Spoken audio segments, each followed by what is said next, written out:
કે હવે સપના જોવાની જવાબદારી સ્ત્રીઓએ લઈ લીધી છે. પુરુષો જરાક સપના જોવામાં કાચા પડવા માંડ્યા છે. કેમ કે સપના નહીં જુઓ તો કઈ નહીં કરો એવું બધા ઘણા લોકોએ કહ્યું.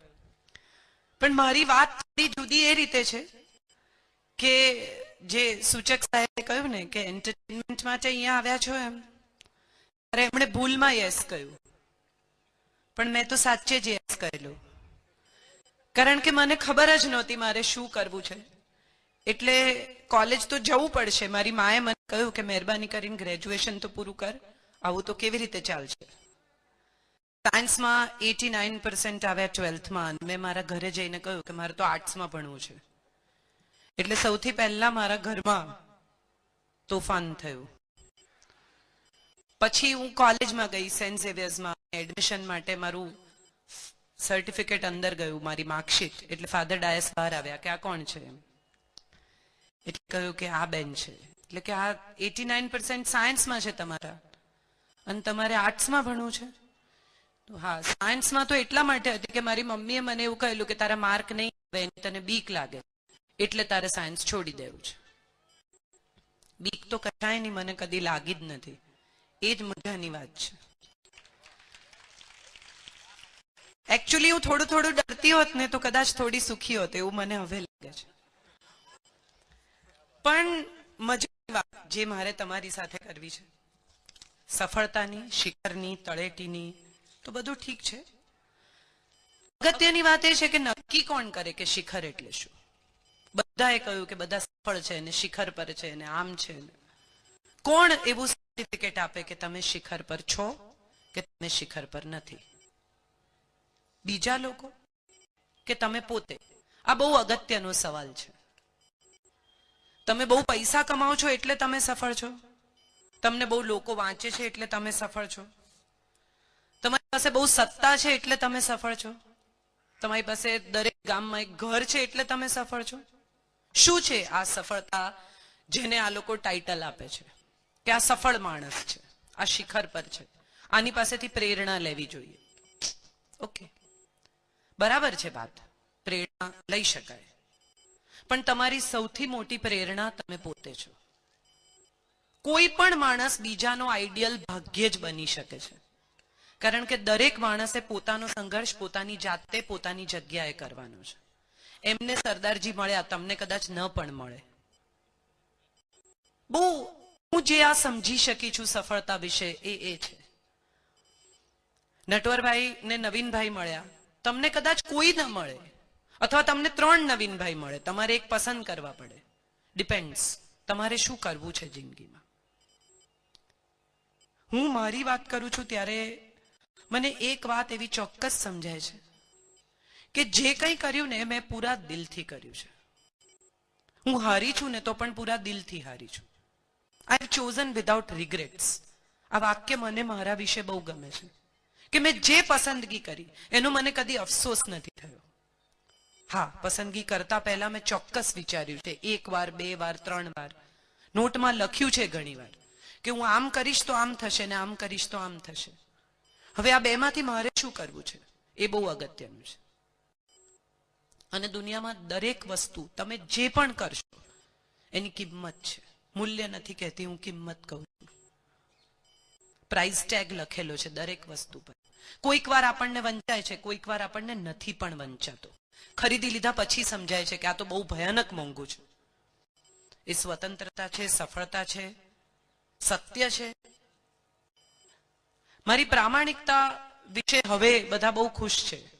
હું લખું છું દિવ્ય ભાસ્કરમાં, મધુરીમાં નામની પૂર્તિમાં, વામામાં લખું છું. હવે બધા બહુ એવું કહે છે કે બહુ પ્રામાણિક લખે છે, બહુ સારું લખે છે. પણ મેં જ્યારે શરૂઆતમાં લખવાનું શરૂ કર્યું અને જ્યારે હું આ જ ભાષામાં, આ જ રીતે, આ જ વિષયોને એડ્રેસ કરતી હતી, ત્યારે મને બહુ જ એવા પ્રતિભાવો પણ મળ્યા છે કે આવું બધું ન લખવું જોઈએ. આ બધા વિષયોને સ્ત્રીઓ કોઈ દિવસ અડી નથી. બહુ જાણીતા લેખકે મને આ કહેલું, કોલમિસ્ટ. અને ત્યારે મેં એમને કહેલું કે સ્ત્રીઓ નથી અડીને એટલે જ મારે આવવું છે. આ એવા વિષયો છે કે જેના વિશે સ્ત્રીઓએ કોઈ દિવસ લખ્યું જ નહીં, સ્ત્રીઓએ પ્રામાણિકતાથી વિચાર્યું જ નહીં. અને પ્રામાણિકતાની મજા શું છે ખબર છે? મહાત્મા ગાંધી જયારે એમ કે ને કે મેં ચોરી કરેલી, મેં માંસ ખાધેલું, ત્યારે એને તાળીઓથી વધાવી લેવામાં આવે. તમે આજે તમારા ઘરે જઈને કહો ને કે પપ્પા મેં સવારે તમારા ખિસ્સામાંથી 100 રૂપિયા લીધેલા દોસ્તો સાથે મજા કરવા, તો થપ્પડ પડે. અને આ સત્ય છે. અગત્યનું શું છે? થપ્પડ પડે માટે સાચું ન બોલવું, તાળીઓ સાંભળવા માટે સાચું બોલવું? ના, સાચું બોલવું, કારણ કે તમને સાચું બોલીને ચોક્કસ સારું લાગે. જે માણસ સાચું બોલે ને એને પછી બહુ વિચારવું ના પડે, એને બહુ ગણતરીઓ ના કરવી પડે કે મેં ફલાણાને આમ કહેલું ને પેલાને આમ કહેલું એટલે આ બે ભેગા થશે તો આમ થશે. તમે તો બધાને સેમ જ કહ્યું છે, ભેગા થાય કે ના થાય તમારે કેટલા ટકા? આ બહુ ઇન્ટરેસ્ટિંગ છે, આ ગણિતો જિંદગીના. હું એવું માનું છું કે સફળ થવા માટે કેટલીક પાયાની વસ્તુઓની જરૂર છે. આપણે ઝાડના મૂળ જેમ ઊંડા હોય ને એમ વૃક્ષ ઊંચું થઈ શકે. મકાન આપણે મોટું ઊંચું બાંધવું હોય તો પાયા એટલા ઊંડા ખોદવા પડે. હું જ્યાં સુધી સમજી શકી છું જિંદગી વિશે, જે કંઈ સમજી છું, મારી રીતે સમજી છું, એમાં હું એટલું ચોક્કસ કહીશ કે પાયાની વસ્તુઓમાં મિસ્ટેક નહીં કરતા. મોટી મોટી બાબતમાં કરશો તો ચાલશે, બેડરૂમ નાના મોટા હશે મકાનના તો ચાલશે, વૃક્ષની ડાળીઓ આડી અવળી હશે તો ચાલશે, પણ મૂળ નાખો ને ત્યારે ચોક્કસ એટલું કરજો કે તમારા મૂળ મજબૂત રહે. બહારથી લોકો ડાળીઓ કાપી જશે, તમારા ઝાડના મૂળ નહીં કપાય કોઈ દિવસ. એટલે જ્યારે પણ જિંદગીમાં નિર્ણય કરો ત્યારે વિચારીને કરજો, ને કર્યા પછી અફસોસ નહીં કરતા, કારણ કે નિર્ણય સાથે પરિણામ જોડાયેલું જ છે. તમે જે કંઈ નક્કી કરશો એનું એક પરિણામ છે, સારું કે ખરાબ.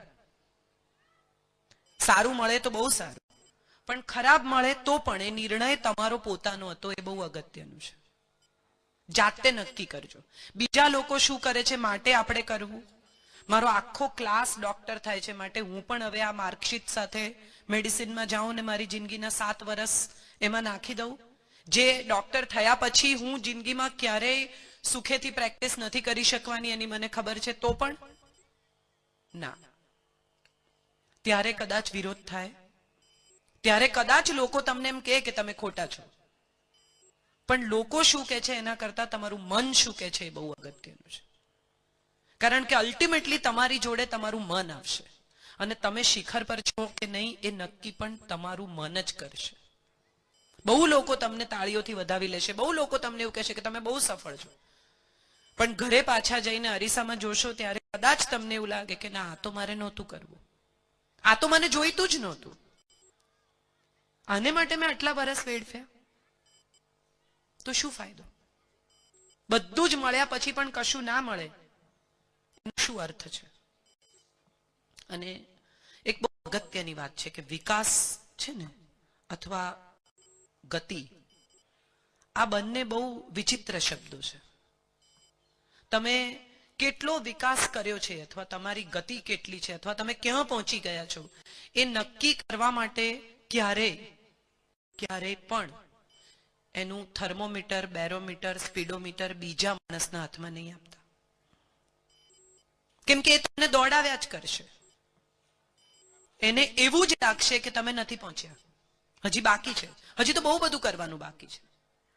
અમારે ત્યાં જીમ અમદાવાદમાં અત્યારે બહુ ચાલ્યા છે, એમાં ટ્રેડમિલ્સ છે, એના પર તમે ચાલ્યા જ કરો, કિલોમીટર બતાવે, 5 કિલોમીટર ચાલ્યા, પણ તમે ત્યાંથી ખસ્યા ના હો. એટલે આ બેરોમીટર જે છે કે સ્પીડોમીટર જે છે કે ટ્રેડમિલનો જે કાંટો છે એ બહુ છેતરામણો છે. 5 કિલોમીટર ચાલ્યા પછી પણ તમે ઊભા તો ત્યાં જ છો, એવું નહીં કરતા. બહુ મારી વાતો એટલા માટે સીધી છે અને સાદી છે કારણ કે હું બહુ સિમ્પલ જિંદગી જીવું છું અને સિમ્પલ જિંદગીમાં માનું છું. અને મને હંમેશા એવું સમજાયું છે કે સંઘર્ષ તો સ્ત્રી તરીકે જન્મી છું ને એટલે મારે કરવાનો જ છે. એટલે કોઈ આજ સુધી પુરુષને એવું કહેતું નથી કે તમે ઘરે આવી ગયા તો ચલો ને 1 કપ ચા મૂકી દો ને, હું બહુ થાકી ગઈ છું. આ કહેવાની હિંમત જ નથી થઈ હજી સુધી કોઈની. હોય છે પુરુષો બહુ આનંદથી કરે છે, એવા પુરુષોને હું ઓળખું છું, પણ એ કર્યા પછી એવું છે કે એવું કહે છે કે હું તો એવું અભિમાન નથી રાખતો, હું તો કર્યા પૂછા. પત્ની એવું કહે છે કે હું અભિમાન નથી રાખતી, હું તો રોજ રોટલી કરું છું. એવું સ્ત્રી બિચારી નથી કહેતી કોઈ દિવસ. અને એમાં બહુ ઓછી સ્ત્રીઓ એવી છે કે જેણે એવું નક્કી કર્યું કે હું તો મને જેમ ગમશે એમ કરીશ. એમાં એક પન્નાબેન છે, એક હું છું, આવી બીજી બિંદુ ભટ્ટ છે. આવી 2-4 જ સ્ત્રીઓ છે કે જેણે એવું નક્કી કર્યું હું તો મને ગમશે એમ જીવીશ. અને ગમે એમ જીવવાની કિંમત બહુ આકરી છે, કારણ કે તમને ગમે ને સામાન્ય રીતે બીજાને નથી ગમતું. આ બહુ ઇન્ટરેસ્ટિંગ ગણિત છે અગેન જિંદગીનું. એક બહુ સરસ જોક છે, આ પ્રણવ વારે વારે સરસ જોક કે છે એટલે મને મોહ થઈ ગયો છે. એક માણસ ને એક પોપટ 2 જણા પ્લેનમાં જોડે ટ્રાવેલ કરતા હતા.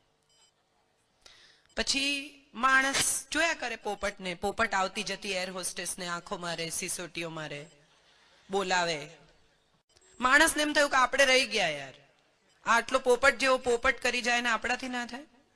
એટલે એણે પણ સિસોટી મારી, એણે પણ આંખો મારી. એટલે એર હોસ્ટેસ અંદર જઈને કેપ્ટનને કહ્યું કે આ લોકો હેરાન કરે છે, તો કે ખોલો બારણું ને ફેંકી દો 2 જણાને. એટલે બારણું ખોલ્યું ને બંનેને ફેંકી દીધા. એટલે પોપટે બહાર નીકળીને પાંખો ખોલી અને માણસની સામે જોયું, ઉડતા આવડે છે? એટલે માણસે કહ્યું ના. એટલે એને કહ્યું તો હોશિયારી શું કામ કરી?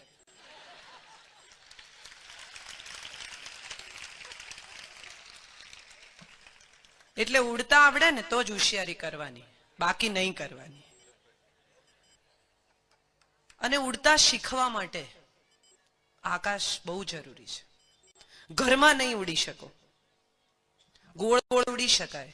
ફરી તમે ત્યાં જ ટ્રેડમિલ પર ચાલો છો અને આકાશમાં નીકળશો, ઉડવાની હિંમત કરશો તો જે કંઈ થશે તે બધું જ ભોગવવાની તૈયારી સાથે પાંખો ખોલજો.